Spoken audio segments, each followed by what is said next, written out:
Numbers 14 ayat 24.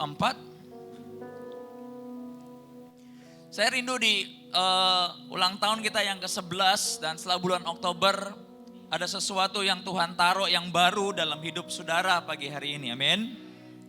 Oke.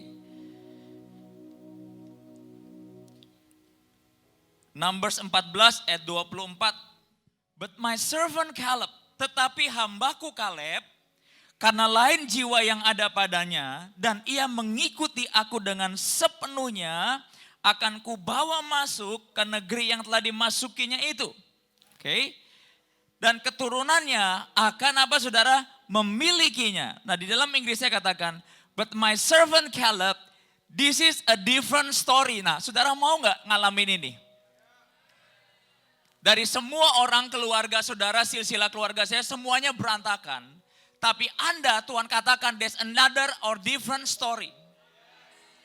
Nah, untuk itulah Anda menjadi anak Tuhan. Agar nasibmu tidak sama dengan kebanyakan orang. Amin. Nah, dikatakan gini, he has a different spirit. So, apa yang membuat Kaleb masuk tanah perjanjian, dia punya roh yang berbeda. Nah, dikatakan gini, kalau roh yang berbeda kan agak abstrak. Dan dikatakan sekali lagi, he follows me passionately. Nah ini penyakitnya. Pada waktu kita tidak melihat apa-apa, kita kehilangan apa yang namanya mengikut Tuhan dengan passion. Nah berapa banyak kita pada waktu kita mau ke gereja, kita merasa kita gak akan dapat apa-apa. Betul apa tidak saudara? Kita merasa bahwa hidup kita akan Senin akan seperti biasa-biasa saja. No, ke gereja melebihi dari sekedar Anda fulfill daripada hatimu yang merasa bersalah. No, God is more than that. Amin.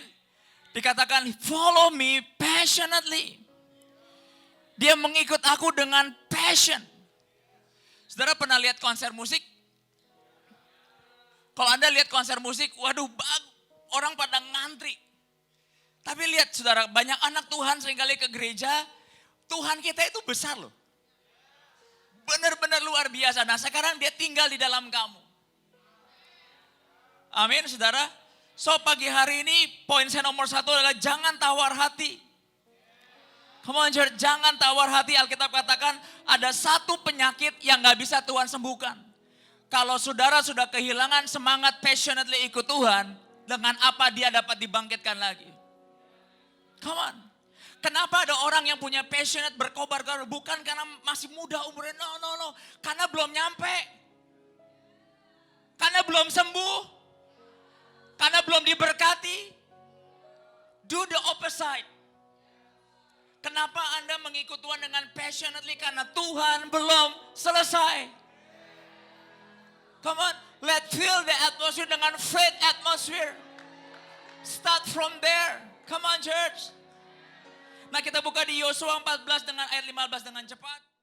Kaleb itu terima janji Tuhan di umur 40. Abraham itu terima janji Tuhan di umur 75. Dan Tuhan tidak pernah ingkar janji. That's the point. Oke. Dikatakan gini ayat 15. Nama Hebron dahulu ialah Kiryat Arba. Oke. Orang yang paling besar di antara apa? Orang enak. Nah ayat 14 coba lihat sebentar. Lalu ayat 13. Lalu Yosua memberkati Kaleb bin Yefun. Apa? Berkat. Kalau kita ngomong berkat ngomong apa? Semuanya lancar. Kenapa orang kecewa ikut Tuhan? Karena pada waktu ngomong berkat, tiba-tiba pikiranmu berkata semuanya lancar. Semuanya cepat. Are you with me, church? Nah, dikatakan begini, saudara. Diberikanlah Hebron kepadanya menjadi milik pusakanya. Waduh, luar biasa. Tapi ayat 14 katakan begini. Itulah sebabnya Hebron menjadi milik pusaka Kaleb bin Yefun orang Kenas itu.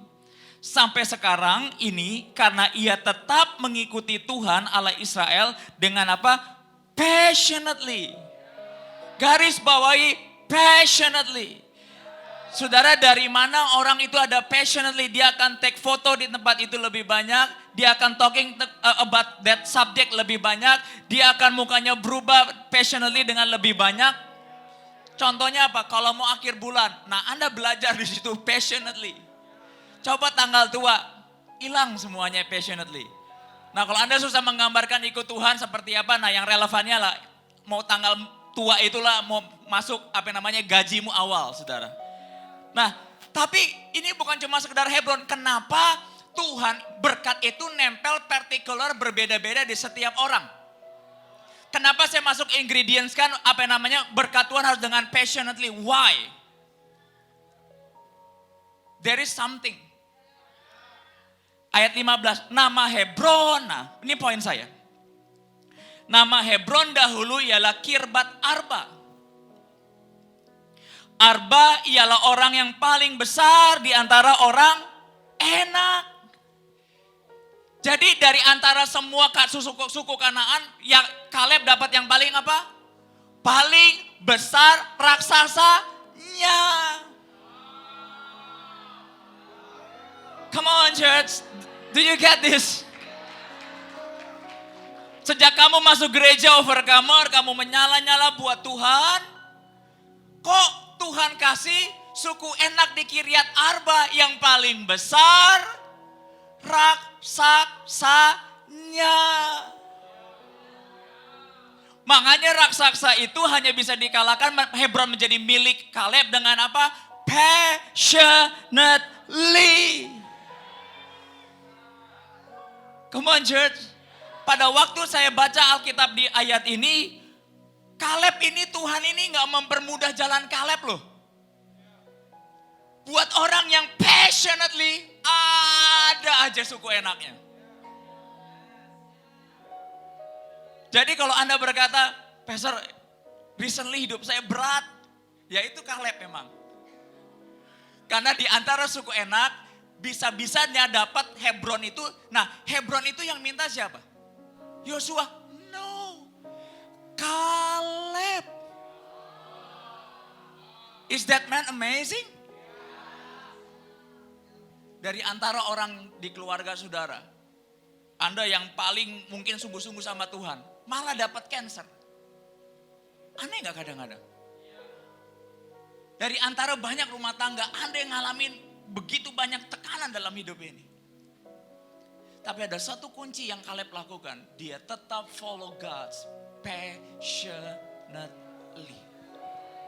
Satu ingredients ini, kalau hilang, kamu gak bisa mengalahkan. Arba ialah orang yang paling besar, apa saudara? Di antara orang Enak. Saudara, apa yang membuat Kaleb besar? Karena selama 40 tahun dikelilingi orang-orang yang tidak percaya. Apa yang tiba-tiba mata Tuhan tertuju kepada Kaleb? Why? Di antara 40 tahun dikelilingi orang-orang yang tidak percaya, yang merongrong Musa dan hidupnya lingkungan yang tidak proper untuk dia bertumbuh, dia malah bertumbuh. Saudara, kenapa Tuhan biarkan lingkungan yang terjadi dalam hidup saudara tidak seideal yang saudara mau? Sebenarnya target Tuhan adalah untuk menumbuhkan Kaleb-Kaleb di gereja ini. Karena ternyata berkat yang paling besar di Hebron, Anda harus cuma bisa minta dengan apa? Kemampuan seorang Kaleb. Di antara suku yang lain yang paling besar itu adalah orang Arba atau Kiryat Arba. Dan anehnya si kakek umur 85 tahun yang dia minta itu. Kalau Anda ada begitu banyak tantangan, yang Anda minta paling apa saudara? Yang paling kecil dong. Tapi Kaleb berbeda. Dan Tuhan tidak tinggal diam atas orang-orang yang berbeda. Saudara, saya tulis dalam note saya, this is not only Caleb grandpa Caleb. Saya tulis di sini, ini adalah killer grandpa yang namanya Caleb. Coba deh, Anda habis makan bakmi aja ngantuk kan? Ini Caleb 80, sini siapa yang umur 85 tahun? Gak ada. Anda jangankan ngalahkan raksasa ya, dengar khotbah aja, tidur loh. Ayo, let's sing. Kita baru 2 kali kebaktian aja, setengah mati. Ini Grandpa Caleb, makanya Alkitab katakan, he follow me passionately.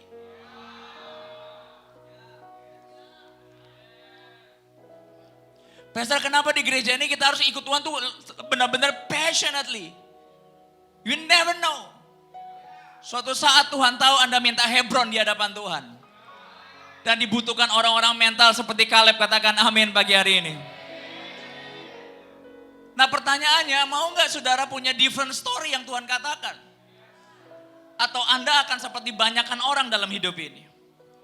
Nah di Yosua 14 ayat 8, apa yang Anda harus perhatikan dalam mengikut Tuhan? Yosua 14 ayat 8. We getting there? Hold on. Sedang saudara-saudaraku bersama-sama pergi ke sana dengan aku, membuat tawar hati bangsa itu, aku tetap mengikuti Tuhan Allahku dengan passionately. Saudara perhatikan baik-baik. Coba kita ngomong gini loh. Coba minta itu. Apa yang membuat kita kehilangan passion dalam melayani Tuhan, mengasihi Tuhan? Ayat 8. Sedang saudara-saudaraku yang bersama-sama pergi ke sana dengan aku, come on follow me, membuat tawar hati bangsa itu. So pembunuh passionate nomor 1 adalah manusia, lingkungan kita. Kenapa di gereja ini kita buat satu lingkungan untuk sama-sama kita bisa grow together, go together. Karena cara setan menghancurkan bangsa Israel masih sama sampai hari ini. Dia pakai apa namanya lingkungan atau keadaan lingkungan manusia sekitar. Come on church. So can you imagine like this? Saya mau Anda punya gambaran betapa sulitnya menjadi seorang Caleb. 2 juta. Let's say 2 juta sukanya misalnya makan Indomie, oke? Kalau Anda lagi berkemah atau pergi liburan, seluruh koper penuhnya makanan instan. Nah Anda orang yang hidup benar, makannya misalnya salad. Saya yakin hari pertama mungkin kamu masih salad.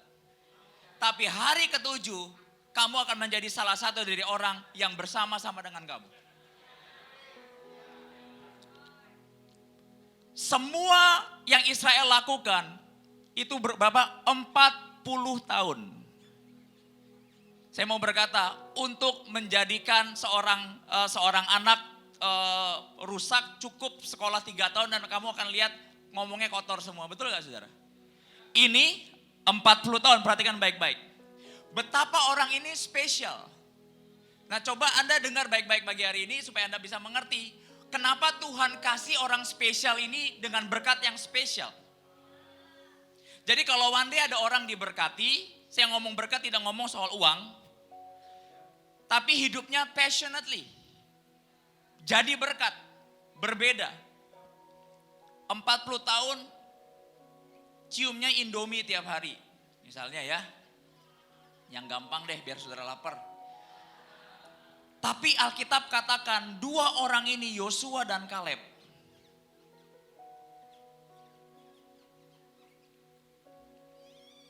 Berbeda sekali.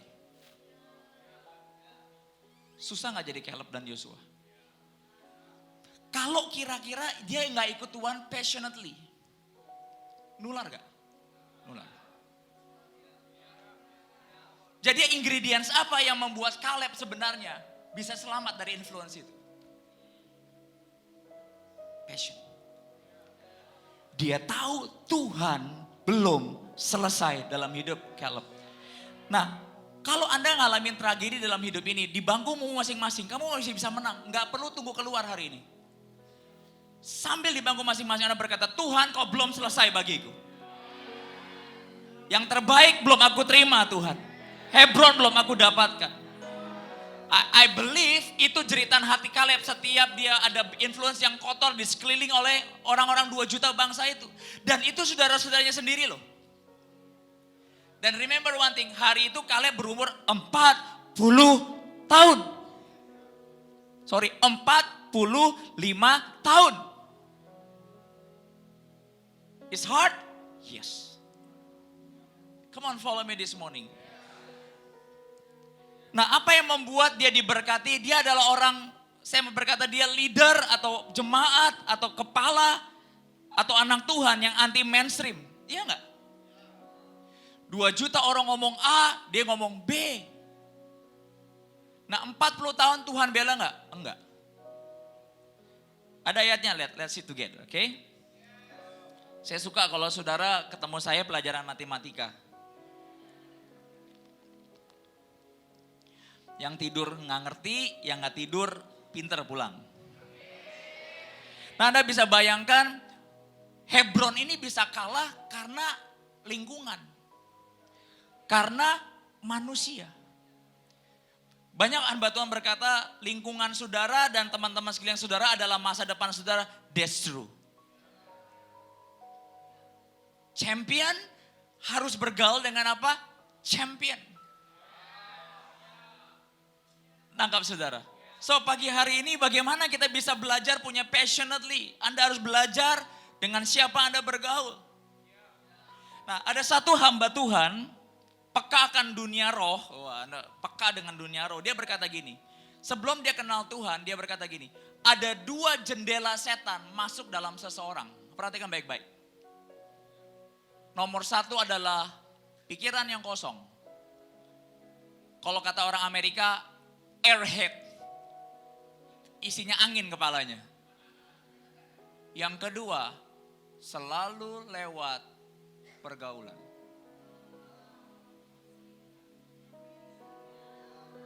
Makanya kalau papanya dokter, biasanya anaknya dokter.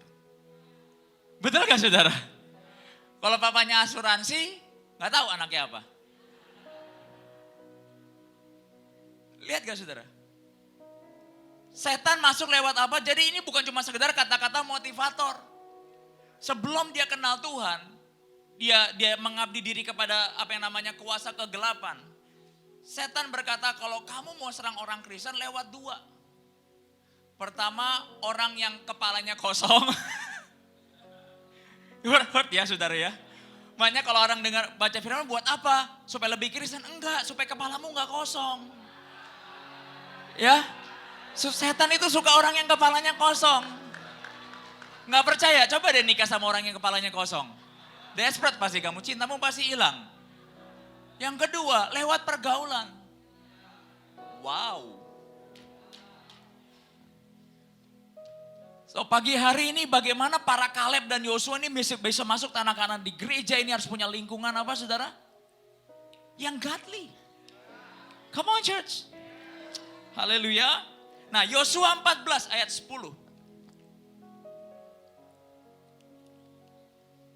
So, kalau hari ini Anda sedang tawar karena manusia, remember one thing. Anda Kaleb dan Yosua. Pastor saya nggak bisa, orangnya diginiin. Ya berarti Anda masuk golongan yang 2 juta, simple kan? Bener gak? Saya bisa nggak paksain, ayo David kamu harus jadi Kaleb. Yosua, nggak bisa. Saya bisa menularkan iya, tapi harus kamu yang nyiram, kata Paulus. So kalau ada orang berkata, Pastor saya ini udah kecewa, saya udah overloaded dengan orang. Well, kamu masuk 2 juta. It's too bad. Tapi pagi hari ini ayo, the best is yet to come. Nah, Bishop Day ngomong bagus sekali pada saya baca bukunya. Kenapa Anda dipanggil Tuhan sejak masa muda? Kalau saya ngomong masa muda termasuk ibu-ibu yang berjiwa muda ya. Karena saya lihat akhir zaman ini banyak ibu-ibu, bapak-bapak berjiwa muda. I mean in the good way ya. Saya dengar kesaksian ilahi last week, 2 minggu lalu atau seminggu lalu. Saya ini pulang ulang tahun overcomer badan udah capek sekali tepar. Saya dengar saudara ada para Kaleb dan Yosua masih lanjut saudara. Saya berkata ini luar biasa. Betul gak saudara? Itu saya berkata, Tuhan berkata iya. Dan saya berkata ini baru Kaleb dan Yosua. Gak membiarkan satu hari pun berlalu begitu saja. Luar biasa, Anda harus belajar kayak gitu. Jadi penting gak komunitas? Penting. Komunitas seperti Kaleb dan Joshua. Penting gak ada orang yang ingetin kamu, besok jangan telat ke gereja. Atau jangan lupa bayar perpuluhan. Kalau kamu tersinggung, kamu termasuk 2 juta itu. Amen. Di Yosua 14 ayat 10. Come on, here we go. Apa sih yang terjadi dengan Kaleb dan Yosua? Apa yang membuat orang ini berbeda?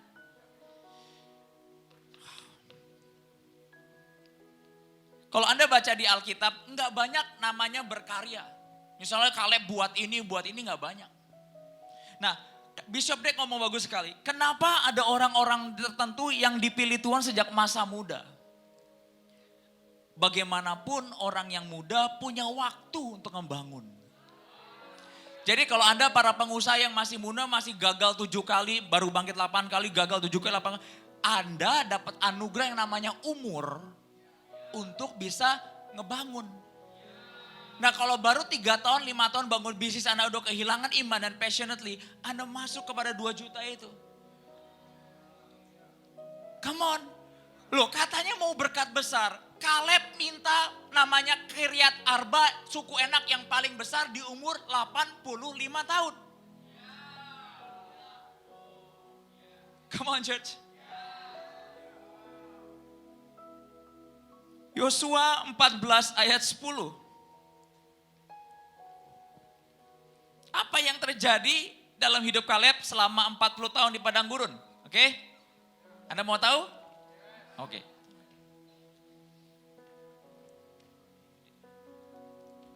Jadi sekarang sesungguhnya Tuhan telah memelihara hidupku. Seperti yang dijanjikannya, kini sudah 45 tahun lamanya. Backbone dia tuh apa sih saudara? Coba sini yuk.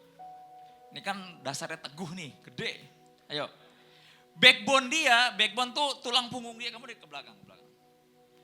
Backbone dia selama 45 tahun tuh apa? Jalan ke, kamu mundur ya. Apa backbone-nya? Tuhan ngomong apa, ya gue percaya aja. Saudara tahu gak di dalam gereja itu ada orang yang kompleks.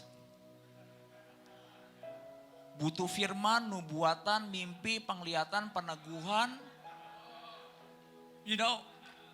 Tapi yang menyelamatkan Kaleb, a simple mind. Setan selalu nyerang orang Kristen yang pikirannya kompleks. Anda mau buka celah buat setan? Coba pikiranmu kompleks hari ini. Aduh hari ini gimana ya, nanti ini gimana, nanti itu gimana, kalau dia gimana, gimana. Alkitab katakan si Opa ini seperti yang Tuhan janjikan 45 tahun ya itu yang aku dapatkan.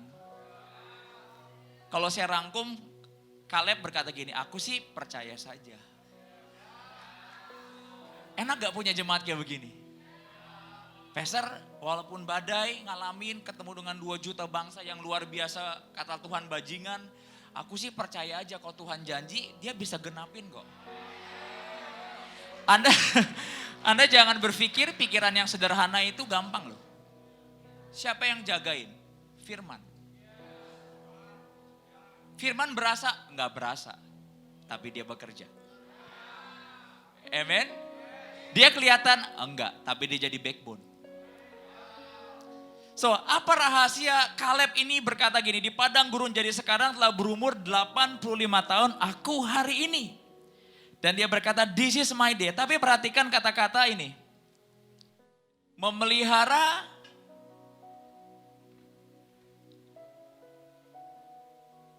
hidup. Apa ini? Saya kasih tahu satu kata. Cukup atau kaya? Ayo. Tuhan memelihara Kaleb. Kalau saya boleh berkata, cuman cukup. Bereaksi benar di hadapan Tuhan 40 tahun, cuman dapat kata-kata Tuhan memelihara Kaleb. Kalau Anda belajar 40 tahun, yang orang 2 juta ini makan, dimakan juga sama dia. Kok kalau anak Tuhan gak beda? Kok sama-sama pegawai? Apa bedanya? Dan Alkitab katakan Tuhan memelihara bangsa ini 2 juta. Tuhan bedakan gak? Enggak. Alkitab tidak ngomong mana buat Kaleb rasa Ovaltine, mana buat 2 juta orang rasa kotoran. Enggak loh. Tetap.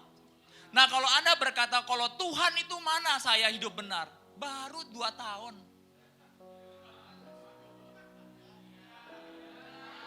Ini 45 tahun men. Masih di hari opa-opanya disuruh perang sama raksasa yang paling gede di seluruh Kanaan. Ini orang berbeda banget saudara.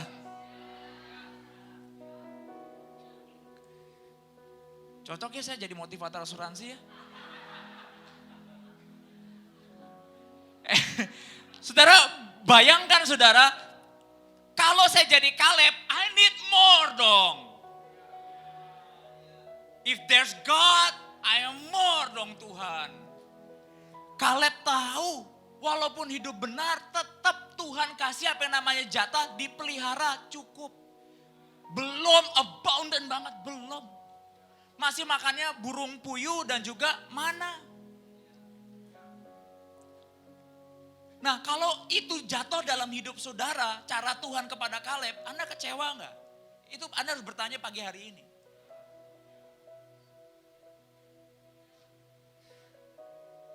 Karena orang yang setia, Alkitab katakan a different spirit, tidak berarti berkatnya langsung boom.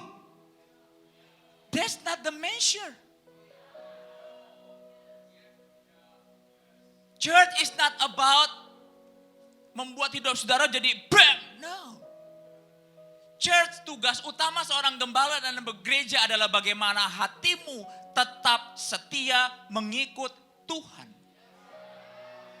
Itu harta yang Anda harus jaga sebenarnya. Lebih daripada abundant. Makanya setiap orang yang datang kepada saya, Pastor saya diberkati A, B, C, D. Saya akan berkata, hatimu gimana?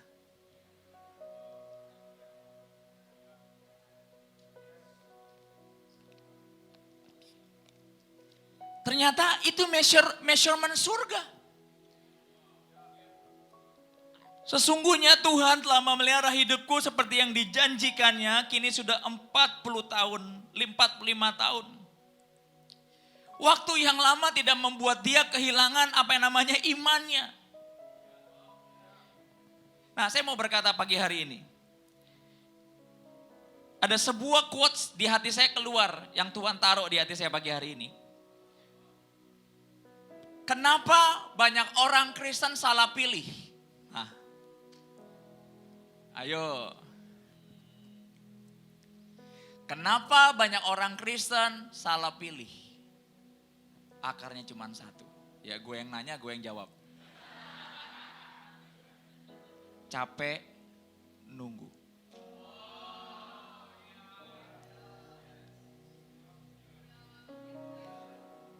Kena deh. Loh betul kan? Jadi kalau saudara hari ini boleh dipilih oleh Tuhan, Anda mau pilih capek nunggu atau capek memilih?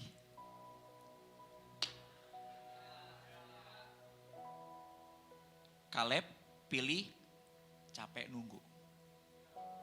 Tapi dia gak salah pilih. Orang Israel capek nunggu, balik ke Mesir, salah pilih. Come on church. Anda boleh interpretasikan apapun, is your choice.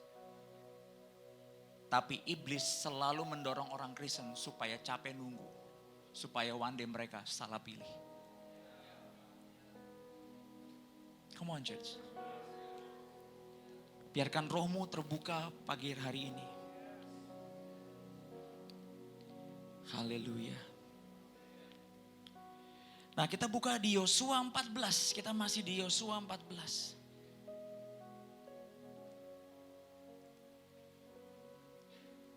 Another lagi anti mainstream Kaleb. Kalau Anda mau jadi orang hebat, orang bisnismen hebat, anak Tuhan yang luar biasa, Anda harus mainstream atau anti mainstream? Anti mainstream dong. Amen. Anti mainstream. Yosua 14 ayat 12. Follow me this morning. Saya sedang ngebuka iman saudara pagi hari ini. Oleh sebab itu, berikanlah kepadaku pegunungan yang dijanjikan Tuhan pada waktu itu.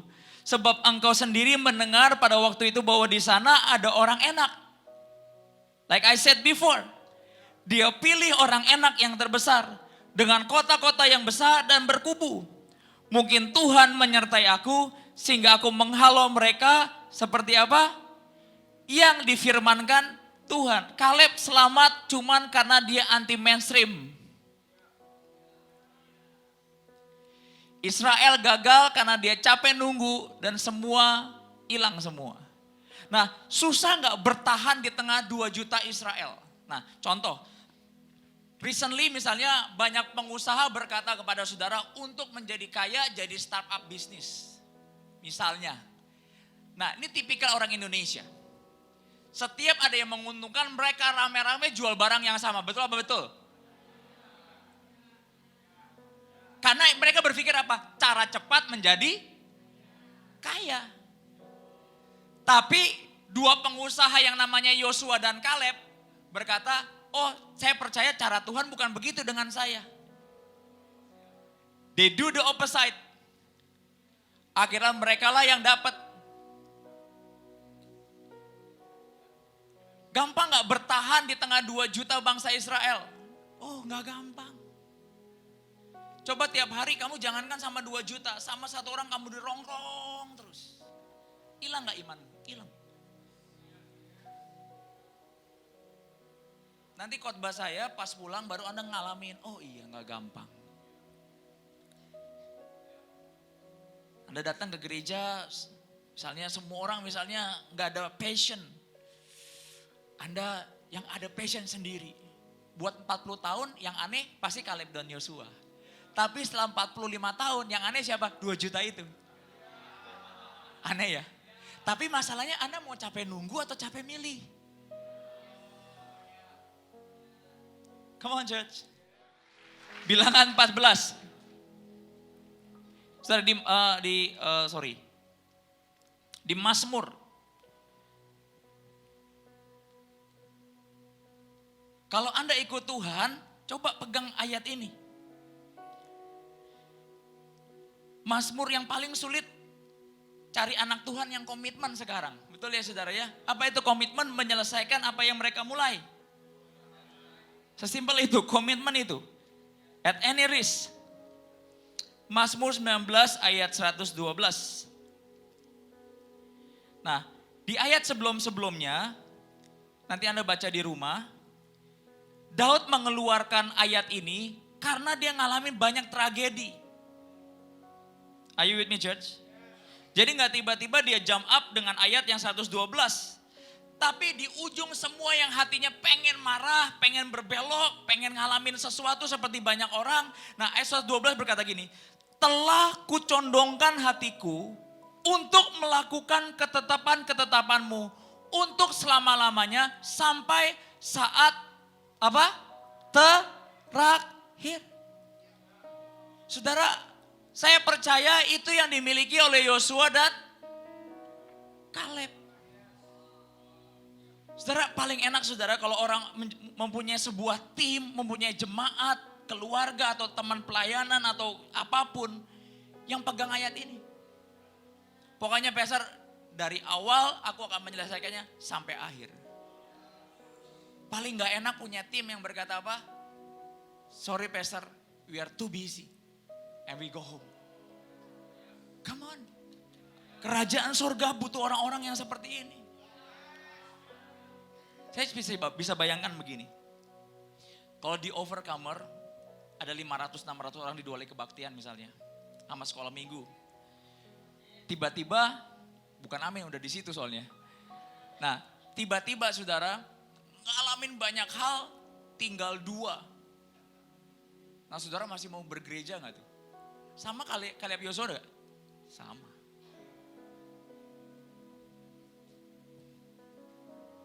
Come on church.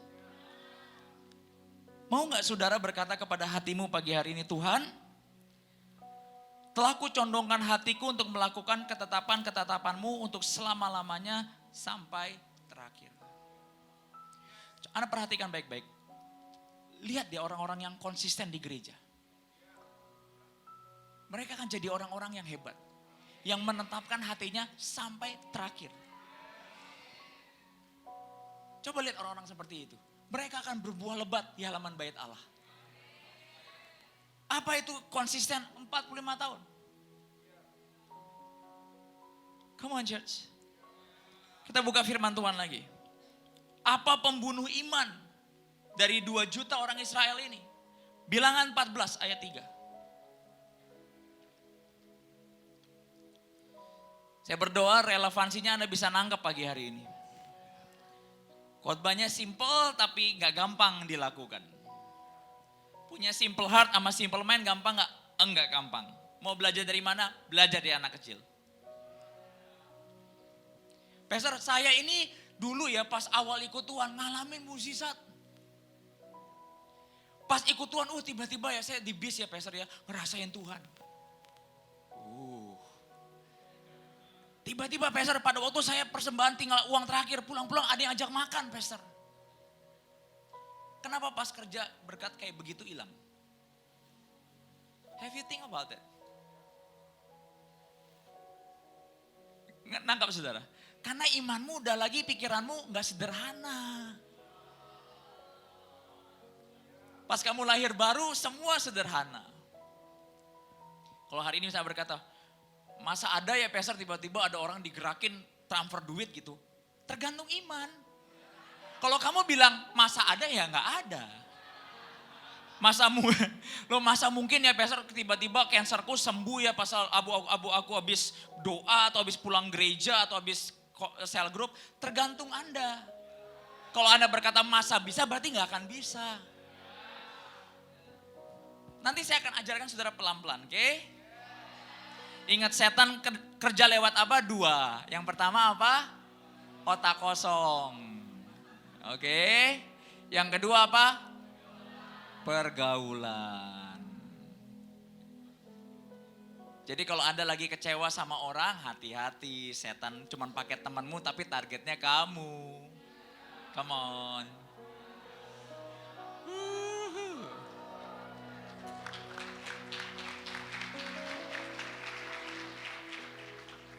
Setan itu targetnya siapa, pakainya siapa, remember that. Oke. Setan pengen hancurin Kaleb dengan 2 juta Israel supaya gak dapet tanah Hebron. Remember that thing. Tapi kamu jangan ngomong sama temanmu, kayaknya lu dipakai setan deh buat gua. No. Cukup tahu sama tahu aja. Biasanya setan itu gak kreatif. Pakainya orang itu lagi, orang itu lagi. Yang di belakang setuju?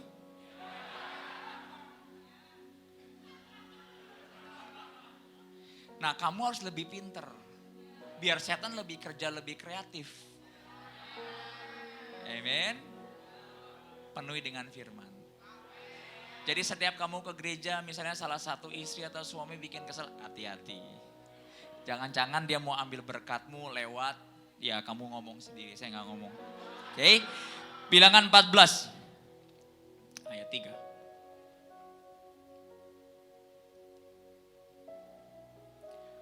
Mengapakah Tuhan membawa kami ke negeri ini? Lihat jendela setan. Dia bertanya, kenapa ya, kenapa ya, kenapa ya. Beda lu sama nanya sama Tuhan ya. Ngerti gak? Walaupun sama-sama mengapa, tapi beda tones-nya.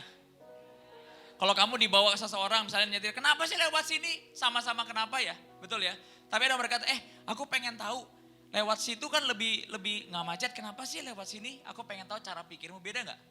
Tapi sama-sama pengen tahu. Nah orang Kristen, orang Israel ini berbeda. Kenapa sih Tuhan bawa kami ke negeri ini? Dan dia yang nanya, dia yang jawab. Supaya kami tewas oleh pedang. Tuhan kenapa kau biarkan ini aku pasti karena aku berdosa ya, karena aku salah ya. Karena mungkin dianya ngomong segala macam.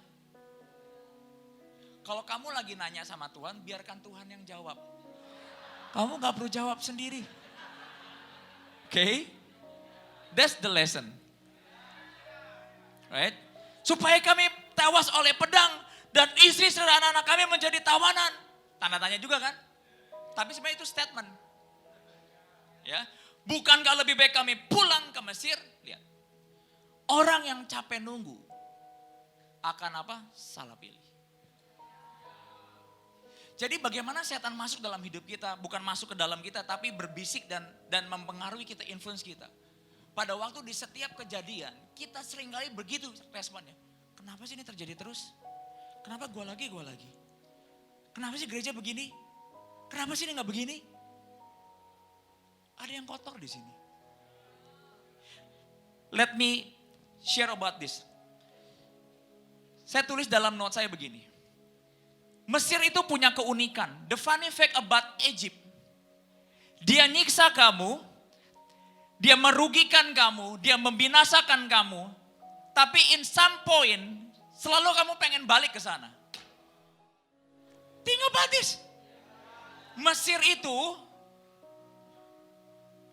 membunuh Israel, memperbudak 400 tahun lebih dengan membabi buta sampai teriakan mereka naik ke surga loh. But at some point, penderitaan yang di dalam Tuhan tetap membuat Israel pengen balik ke Mesir loh.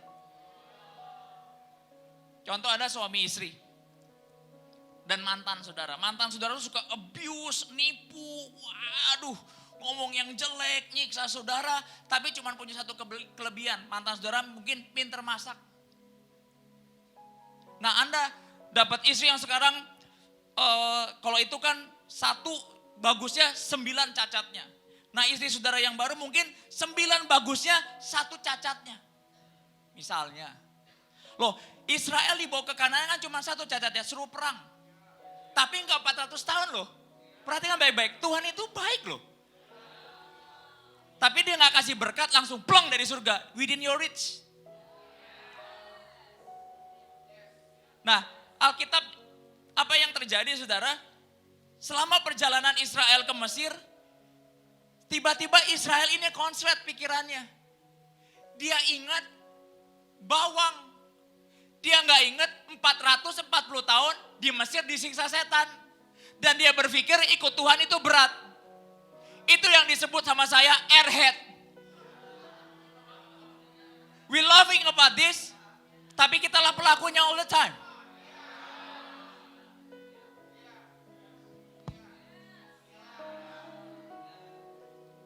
Padahal yang sekarang dari 1 to 10 cuma 1 yang kurang. Mungkin ngepelnya kurang bersih istrimu yang sekarang. Tapi 9-9-nya all perfect. Tapi somehow kebutaan rohani di Israel membuat dia melihat mantan gue walaupun suka nyiksa tapi pinter masak. Suka ngutang pinter masak. What is that?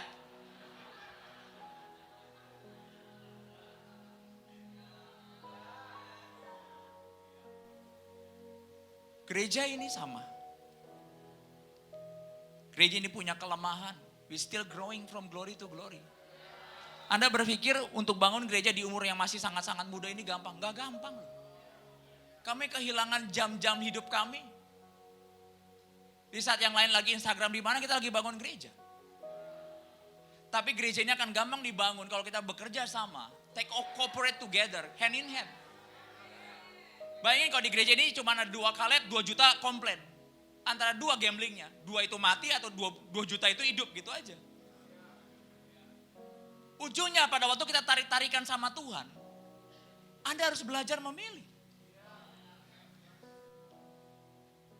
Saya akan ajarkan saudara ada sebuah rahasia besar kenapa Kaleb dan Yosua ini orang-orang yang berkata, Tuhan, aku binasakan semuanya kecuali. Kok bisa ya dua bilangan ini muncul di tahta Tuhan? Anda mau tahu kenapa? Karena di setiap ngalamin apapun selama 45 tahun, Egypt is never their option. Bam! Come on. Berapa banyak pelakunya di sini yang seringkali ngalamin berantem dengan keluarga, slack dengan teman atau bisnis lagi berantakan, selalu kepikir, enakan dulu ya. Kok susah ya ikut Tuhan ya? Kenapa Kaleb dan Yosua ini orang-orang hebat? Because Egypt tidak pernah menjadi option mereka even once. Dia adalah orang yang full, completely, wholeheartedly, passionately ikut dia.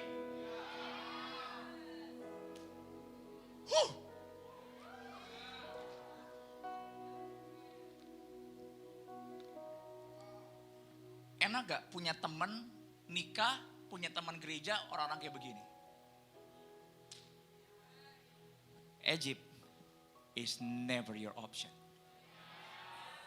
Kalau Anda punya orang-orang kayak begini, pegangan, minimal kalau Anda nggak punya iman, nyampe bareng mereka.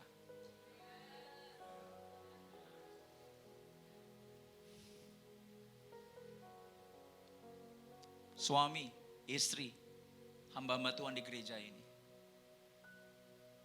Kenapa seringkali iman kita nih kembang kempes? Setiap kita ngalamin apapun, kita bahkan kepikir dan kita pikir itu biasa. Dari seluruh kebaikan yang Tuhan kasih, kamu fokus kepada satu itu, bawang putih, bawang merah, bawang bombay. Saya nggak ngerti kerjanya Israel tuh di zaman Mesir tuh apa, penjual bawang atau apa gitu loh. Karena itu yang mereka ingat, for God's sake. Laut merah terbelah, ingat bawang.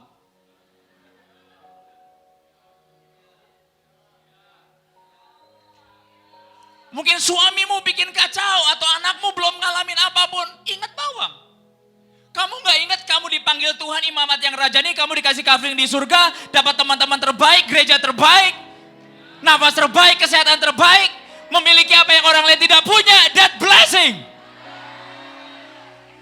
That 10 of 1, not 1 of 10. Remember one thing, iblis mungkin pintar, tapi dia pakai cara yang gak kreatif. Dia bisa menyiksa saudara lewat cuma dua. Dengan siapa kamu bergaul, dengan juga apa? Airhead saudara.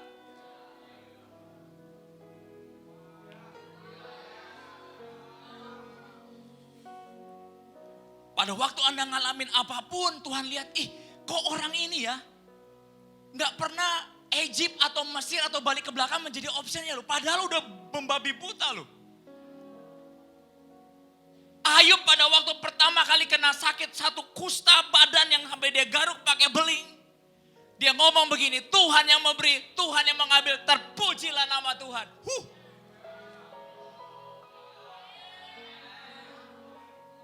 Every time God open the revelation, aku ngomong satu sama Tuhan, Tuhan give me strength to obey. Tahu gak apa yang paling menakutkan buat khotbah? Karena pedang itu matanya dua.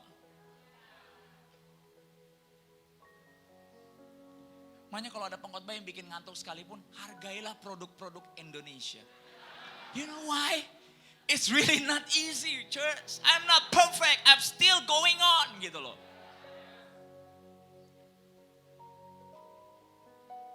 Coba Anda jadi hamba Tuhan di umur 14 tahun. It's not easy. You lose all friend.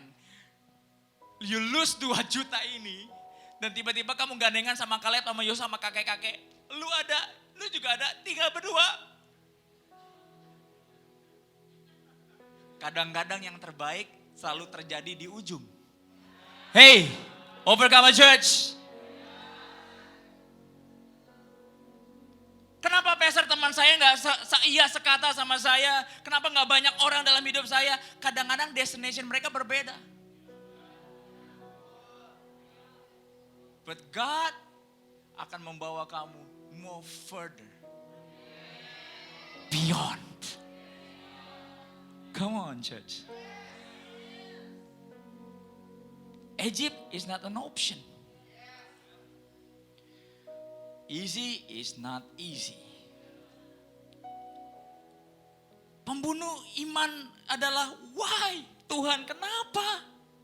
Bukankah lebih baik kami pulang ke Mesir?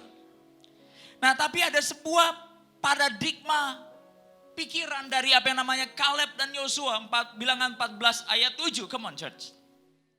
Dan berkata ayat 6, tetapi Yosua bin Nun dan Kaleb bin Yefun yang termasuk orang-orang yang telah mengintai negeri itu mengoyakkan pakaiannya. 2 juta orang bangsa Israel dengan 2 orang. Ini heroik banget atau bodoh banget sebenarnya. Oke.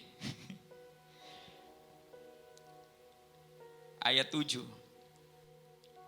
Dan berkata kepada segenap umat Israel, negeri yang kami lalui untuk diintai itu adalah luar biasa baiknya. Dia berkata, jika Tuhan berkenan maka Ia akan membawa kita masuk ke negeri itu dan memberikannya kepada kita, suatu negeri yang berlimpah susu dan madunya. Nah, kita buka lagi pasal 14 ayat 6 dan 8. Tetapi jika Tuhan berkenan maka Ia akan masuk ke negeri itu dan memberikannya kepada kita. Saudara lihat gak, ada 2 hal yang berbeda dari Kaleb dan 2 juta bangsa itu. Yang satu berkata Tuhan gak kasih, kenapa Tuhan? Tapi yang satu berkata apa? Tuhan pasti kasih. Nah, it's not that simple. Kalau Anda belum diberkati, punya mindset setiap hari, ngadapin kenyataan berkata, Tuhan pasti kasih. Man. Dan itu butuh 45 tahun to keep that mind. Tuhan pasti kasih. Tuhan pasti kasih. Tuhan pasti kasih. Tuhan pasti kasih. Tuhan pasti kasih. Tuhan pasti kasih. Tuhan pasti kasih. Kalau Dia berkenan, Tuhan memberikannya kepada kita. The problem is not that simple. Nanti pulang coba praktek. Pergi ke ATM BCA. Cek uangmu. Kamu bisa seperti 2 juta Israel. Kenapa Tuhan belum berkati? Udah dengar firman nih. Udah kasih perpuluhan. Atau tiba-tiba Roh Kudus berkata, Kaleb dan Yosua, Tuhan pasti berkati, Tuhan pasti kasih, Tuhan pasti kasih, Tuhan pasti kasih, Tuhan pasti kasih. Kalau Anda lagi lihat hamba Tuhan, khotbah bagus, pertanyaan besar. Apa yang mereka sedang hadapi? Because the greatest faith come from the greatest challenge. It's always like that. Jadi kalau Anda lagi lihat, gembala gue nih khotbahnya lagi bagus nih hari ini. Coba lihat. Jangan-jangan dia sedang menghadapi 2 juta bangsa Israel itu. Dan dia berkata, Tuhan pasti kasih. Tuhan pasti kasih. Makanya khotbah buat para preacher baru is not about feeling. It's about speaking. Apa yang Anda harus miliki dalam seperti Yosua dan Kaleb, kita buka di Bilangan 13 ayat 30. Come on, quick. Dan kita akan perjamuan kudus. Amen.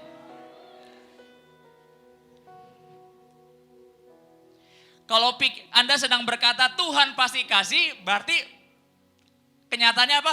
Tuhan belum kasih. Ada yang bengong, ada yang diam, ada yang percaya.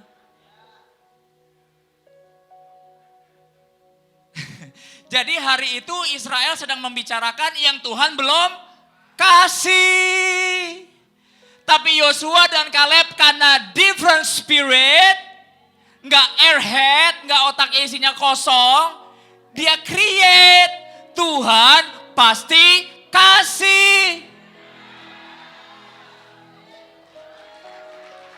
Jadi kalau kita berkata Tuhan lagi pasti kasih, berarti belum kasih. Nah, saya mau ngomong sebuah rahasia nanti. Di Bilangan 13 ayat 30. Kenapa sih kita doa harus mengucapkan? Bukankah kita kalau doa yang penting dalam hati ya? Bisik-bisik kecil Tuhan yang tahu di tempat yang tersembunyi, Tuhan yang tersembunyi di ruangan yang tersembunyi. Iya, kalau saudara, saya sabar. Kalau saudara pengen berkatnya biasa-biasa aja. Tapi kalau saudara mau Hebron, Anda nggak bisa berkata cukup dalam hati saja. Oke. Nggak natural ya? Bilangan 13 ayat 30. Sini Rio. Kemudian Kaleb menenteramkan hati bangsa itu di hadapan Musa, katanya, tidak, kita akan maju dan menduduki negeri itu sebab kita pasti mengalahkannya. Nah, Bilangan 14, nah lanjut dengan cepat. Bilangan 14 ayat 6 sampai 8, dia ngomong kedua kalinya. Nah, di Bilangan tadi, Bilangan 13, hari itu Yosua ngomong sendiri. Berhasil? Enggak. Oke, di Bilangan 14. Tetapi hari itu Yosua bin Nun dan Kaleb bin Yefun. Lengkap kali ini. Ya, can you imagine the story? Keren kan hari itu di depan 2 juta bangsa Israel. Mereka berpikir iman mereka bisa nular. Pas saya mau bangun overcomer, seperti kayak begini. Tuhan akan berkati overcomer, saya lihat gedung yang tinggi, saya lihat Tuhan berkati, saya lihat jiwa-jiwa. 3 tahun pertama mulai, kapan? Dan itu gak gampang. It's not simple as that. Anda bisa bayangkan, banyak jemaat mundur cuma gara-gara apa? Kapan? You know, orang itu capek nunggu. Makanya banyak yang salah pilih. Joshua and Caleb, 45 years. They're waiting.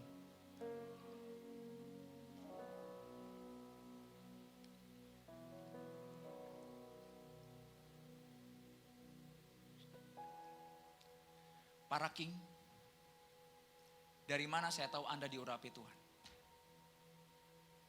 Anda kuat nunggu. Dan setiap kamu nunggu, kamu berkata, Tuhan pasti kasih. Tuhan pasti berkati.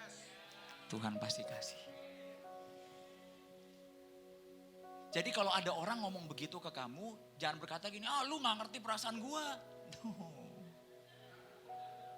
I maybe cannot feel your heart, but your mouth will create something. Jangan dibuang orang-orang yang kayak begini. Tarik orang-orang kayak begini dan suruh tetap berkata-kata. Supaya pikiran saudara yang kosong berkata, oh iya Tuhan pasti bisa. Tuhan pasti kasih. Tapi Yosua bin Caleb and Caleb bin Yefun yang termasuk orang-orang yang telah mengintai negeri itu mengoyakkan pakaiannya dan berkata kepada segenap umat Israel. Negeri yang kami lalui itu luar biasa baiknya.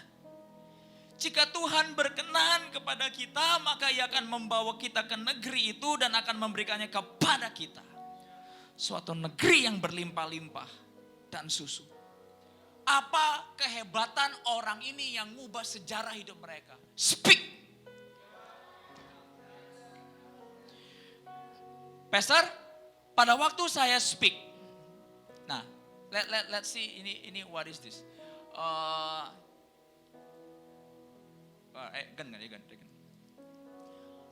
Apa yang terjadi pada waktu saudara berdoa dan ucapin firman? What's happened? Kamu ini jiwa saya, dalam jiwa ada perasaan, kehendak, semua ya. Ngangkat ya. Ini roh saya. Coba kamu giniin Rio. Oke. Nah, Tuhan kasih senjata. Kalau di dalam struggle peperangan, perasaan jiwa yang maju, celaka kamu. Ayo come on. Yang belakang kelihatan nggak? Oke? Kamu jangan jauh-jauh ya. Kalau kamu yang maju, celaka kamu. Nangkep. Apa yang harus maju pada waktu Anda ngalamin struggle? Mulut. Sini, aku mulut, kamu pegang. Saya gandeng bertiga. Pastor nggak ngerasa. Speak it. Terus ngomong. Seret jiwamu. Terus penuhi kepala angin kita. Misalnya Allah turut bekerja dalam segala sesuatu, Tuhan pasti kasih, misalnya apapun. Nah, 2 hari pertama, you feel nothing. But I tell you, hari yang keempat, kelima, ini 2, nurut sama mulutmu. Tuhan pasti kasih. Come on, Tuhan pasti kasih. Tuhan pasti kasih. Setan takut sama mulut orang Kristen. Pastor, tapi nggak ngerasa. Memang itu caranya. It takes time. Sampai jiwa berkata, oh iya Tuhan pasti kasih. Nyatu. Sampai Romo berkata, iya Tuhan pasti kasih. 3 elemen ini, bam, jadi 1. Keluarlah breakthrough.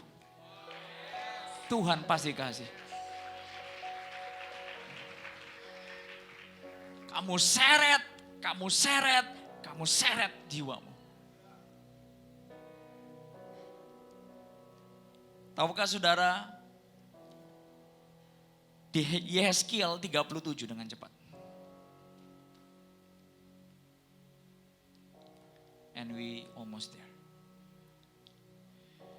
Anda yang berkata, apa sih gunanya orang Kristen ngucapin firman, capek? Ya. Coba Anda nanti pulang berbahasa roh 2 menit. Feel nothing. Tapi kalau Anda berbahasa roh selama 20 menit. Rohmu, jiwamu tunduk. Saat tunduk, kamu masuk hadirat Tuhan. Makanya pada waktu kamu ngalamin challenge, mulutmu sama pikiranmu, setan buat disconnect. Setan mengontrol mulutmu untuk membicarakan apa yang di pikiran kamu. Do you get this? Para wanita jangan kalah sama ini. Mulutmu bukan pikiranmu, mulutmu adalah imanmu. Come on, Jack. Yang di belakang, mulutmu adalah imanmu. Mulutmu bukan pikiran kamu. Tuhan berikan kami anugerah untuk melakukan ini. Yehezkiel 37 ayat 4 sampai 6. Ini 1 ayat sebelum terakhir, we getting there. Lalu berfirmanlah firmannya kepadaku bernubuat. Nah di ayat 3, dari ayat 3. Lalu ia berfirman kepadaku, hai anak manusia, dapatkah tulang-tulang ini dihidupkan kembali? Aku menjawab, iya. Nah hari itu Yehezkiel pada waktu dia dibawa kepada sebuah lembah tengkorak. Tuhan berkata kepada Yehezkiel, bisa gak tulang-tulang ini hidup?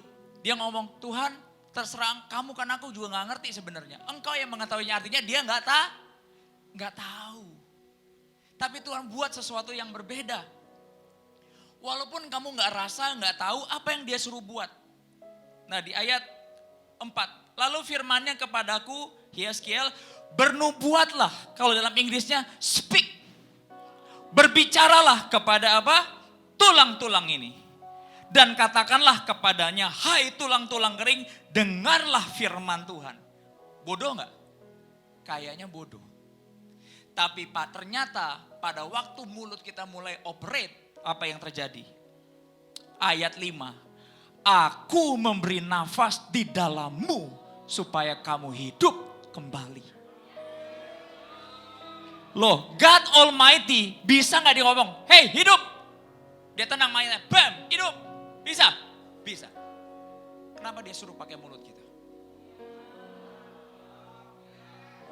Have you think about this? Saudara, saya ini, waduh, 2 tahun bangun rumah, saudara, gak gampang. Saya belajar ayat ini, saudara. Kayak orang gak jelas, speak blessing. Jehovah Rafa, Jehovah Nisi, semua Jehovah gue ngomongin pokoknya. Alih-alih itu bisa ada yang satu nyantol gitu loh. Dan I speak blessing buat gereja all the time. Bam, bam, bam. Selama saya ingat. Tuhan berkati orang ini, Tuhan jamah orang ini. Nah ternyata Tuhan suruh saya bernubuat kepada tulang-tulang kering ini. Dan Alkitab katakan, aku memberikan nafas di dalam perkataanmu untuk menghidupkan itu. Nah Anda gak perlu buka ayatnya, di Wahyu 12 katakan gini, bagaimana setan dihancurkan oleh perkataan kesaksian kita. Pastor, saya udah tahu. Nah, the problem adalah Anda harus konsisten. Jangan lagi inget ngomong, gak inget diem. Makanya perasaan, pikiran menyeret kamu. Jadi siapa yang nyeret pikiran dan jiwa kita? Mulut. I am blessed, I am healed, I am blessed. Tuhan pasti kasih. Now, when it happen? Pada waktu kamu nyembah, you can share it out from your chair. Misalnya tiba-tiba, misalnya Rio berkata, let worship the Lord. Dan kamu tiba berkata, Lord, I am blessed. I like that kind of worship.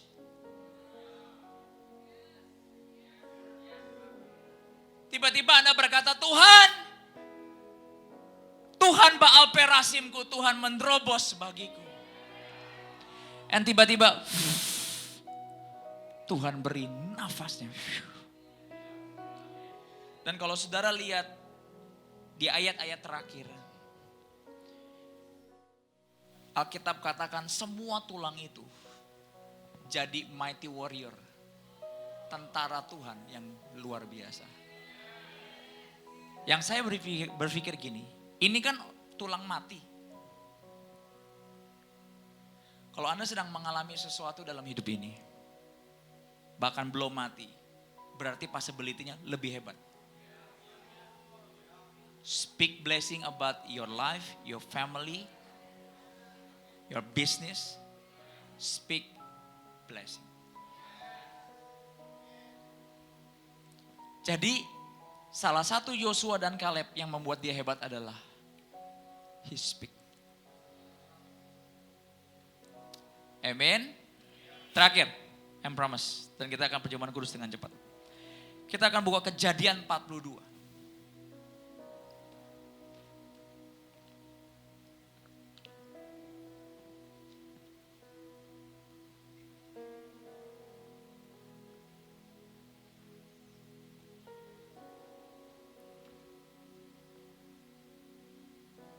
Kejadian 42 ayat 9.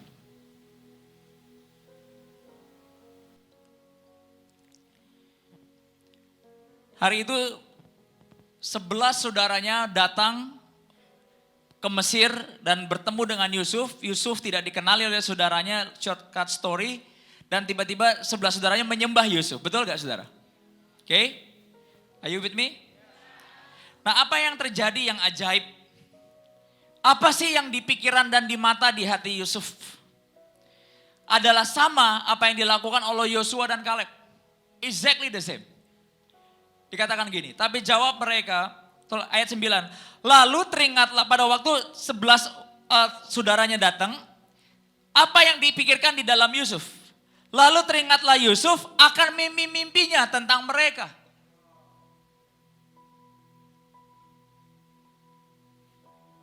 Yusuf tidak mengingat apa yang dilakukan mereka. Yusuf teringat akan mimpi yang dari Tuhan, yang Tuhan berikan kepada Yusuf.